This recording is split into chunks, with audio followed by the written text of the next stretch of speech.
Are you like most parents and struggling with the bedtime routine at the end of the night or the morning time routine and getting out the door? I know for me that the bedtime routine is by far the most stressful because that's usually when my energy and patience level is completely tapped. So, guess who's reading on that energy and feeding off of it as well? It's your children. So, we have the most amazing tool, what we call the routine chart, and it's creating a routine chart with your children.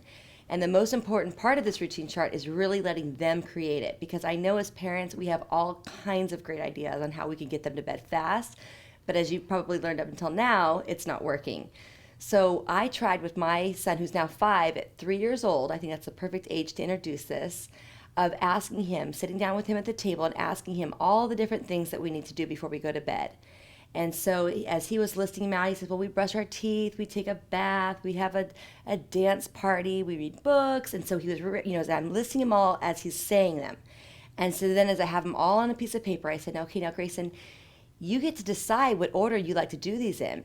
And my husband's in the back kind of wanting to chime in. What do you mean he gets to decide? Well, how's he going to know what time it is? How is he going to know how long it's going to take? This could take all night. And I'm trying to wink at him saying, just, go with it, honey, and just see how this works. And so the idea is giving your child the control, but it's not the control that you think it is.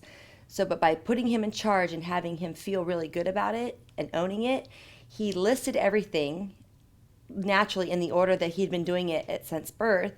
And if he had said something maybe like put on jammies before bath time, I said, well, would it make more sense to put on jammies after bath time? He says, oh, yeah, let's do that. So, but you're still asking them and making it, their idea. And so there's different ways that you can make the routine chart. You can either draw pictures, you can download images online. They can draw the pictures. I'm not very crafty, and I also just wanted to get it done so that I could have my next stress-free night immediately. So I told Grayson, I said, what we're going to do is mommy's going to take pictures of you doing all these activities, and then you get to pick the order, and then we're going to hang them on the back of your door, and this will be called your routine chart. And every night you get to follow it. And so he was very excited, and he posed for each one. And I did this within 1 hour because I took the pictures on a Tuesday night. I was at the 1 hour photo on Wednesday, and by Wednesday night, we were following our routine chart. And so, as you can see, very simple. And I had him involved as much as possible by picking the order, cutting out the numbers, stapling the numbers, stapling on the ribbon. And so the first, couple nights he was running to the back of the door to tell me what was next on his routine chart. And then 3 or 4 days later, maybe as the novelty wore off, I would say, okay, Grayson, where are we on our routine chart? Rather than saying, go brush your teeth. Aren't you on number 5? Where are we supposed to be? But he would run to the back of the door and say, we're on number 7.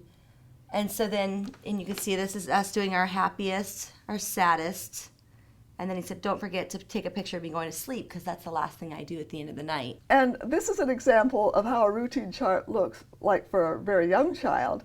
But after they reach the age of 6 or 7, and even as teenagers, they might much prefer to get graphics off of the internet, or as they get older, even just to make a list of their routine, because what you're really doing is teaching them time management. But it's teaching them to be responsible instead of you having to always nag and telling them what to do. So the best part of the routine chart is that the routine chart becomes the boss and not you. So if your children are feeling a little feisty and you're feeling a little frustrated, just let the routine chart be the boss. Ask them what's next on the routine chart.